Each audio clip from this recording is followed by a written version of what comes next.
How did you met the love of your life? Oh, I haven't met him yet. Do you know anybody? Have you ever been in love? Yeah, but I think maybe it was with men who weren't good for me. Maybe didn't respect me enough, didn't build me up enough. I have had good men in my life, but maybe I was blind then and didn't see what was in front of me. I wanted something more exciting. I still make that mistake sometimes. I used to say, oh, boys aren't going to like me. My hair's frizzy, my hips are too wide, blah, blah. My mother used to say, but what do you want? What do you want? It doesn't matter with it. What do you want? And I think that's important to really figure out what you want to have a good life. You're dating in your 40s. There's so many factors that come into place. Your biological clock is ticking.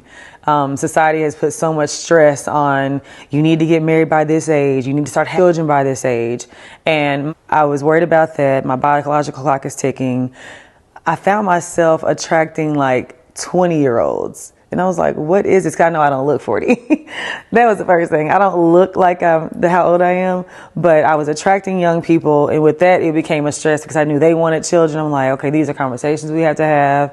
And I always wanted to date somebody that's either my age or a little older. And honestly, that already had children because I didn't want that pressure. I don't want the pressure of, okay, if he wants children, I can't give him that. Like, what if I passed that stage in my life? And another thing that's really hard about dating in your 40s is, for me, is finding a man that's not intimidated. Of course, I want somebody who can do the things for me that I can do for them, but it doesn't have to always be on the level that I do it, because that's not what I need you for. I need love. I need affection. I need the love languages. And there's 5, and I need all of them. Last Saturday, I was at lunch with my girls, enjoying bottles of wine, champagne, rose, oysters with pasta. Having a really good conversation, and a thought struck my nerves. How is it that these ladies aren't in any serious relationships? I mean, my girls are gorgeous, outgoing, hilarious, and with secured jobs. Yet, here we are, all in our 30s, chatting and pondering why guys take forever to text us back. We have all been on dates where the guy speaks passionately about his job. How demanding and stressful is it, but he loves it. When we start talking about our careers and ambition, you see the guy's face turns cold as if they were struck by lightning. Does being an independent woman means dressing in a way that makes you feel powerful and beautiful? Most women won't date a guy that is shorter than them. As for men, financial success becomes the new height. Therefore, like women, most guys will not date a more financially successful woman than they are. When I entered my 30s, I noticed that the men that approached me were much younger men than me or much older men. It was as if men of my age bracket stayed out of reach. Some might argue that we have been dating the wrong men, while others will say our expectations are too high.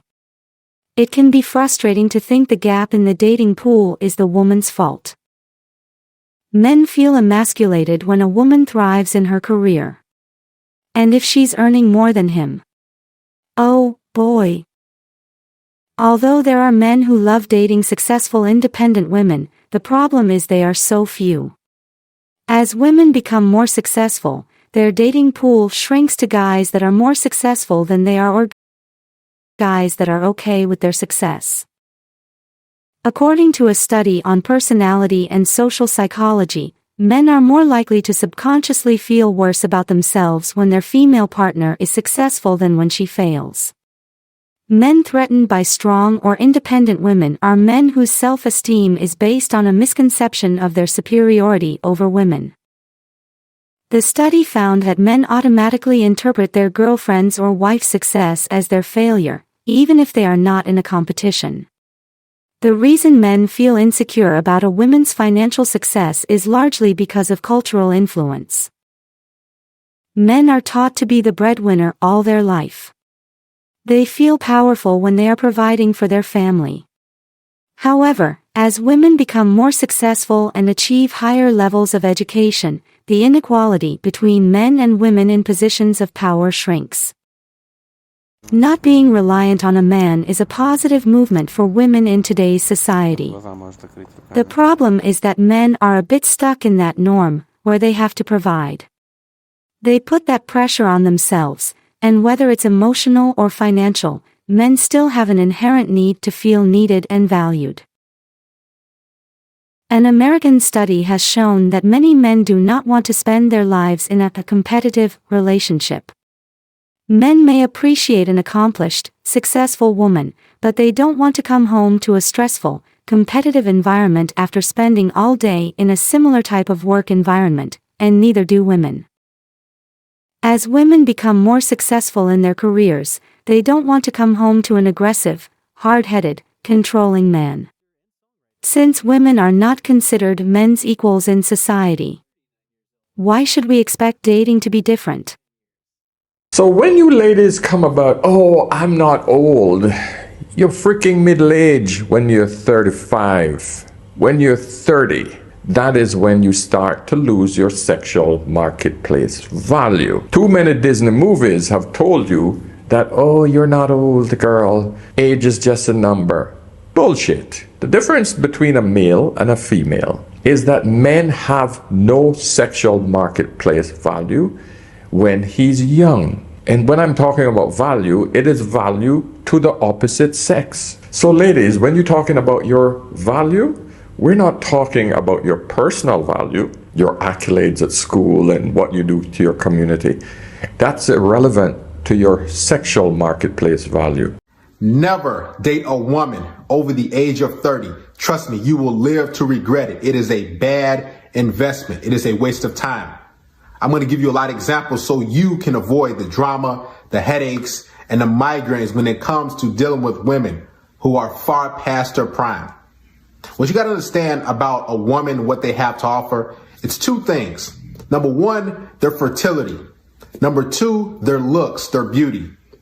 If a woman is just giving that away for free and just foregoing her settling down with a quality guy all in her 20s at her peak years, why on earth would you want to settle down with a woman who's 32, 35, 40, 50? It makes no sense. I don't know how old this man is, but what he just said has got to be some of the dumbest stuff. If you spend enough time talking to 18-year-olds when you like nearing 30, that shit's suffering. Even 22. And my mental health was deteriorating trying to talk to 18-year-olds. The fact that this man is acting like this is a prime solution is crazy to me. I would rather turn into a cat lady. I don't think that's possible. I'd rather turn into a cat lady than marry an 18-year-old. Dead ass. I agree. Because I value my peace and quiet. I agree. Having an 18-year-old around just makes be me like, think of that. oh my God, Italy. Oh my God. I've never had this food over here. Oh my God. TikTok. No. It makes me no. So if he's insecure about your success and independence, there is really nothing much you can do. The best thing you can do for yourself is to avoid dating such men. You can decide who's worth your time and how to structure your expectation according to their importance.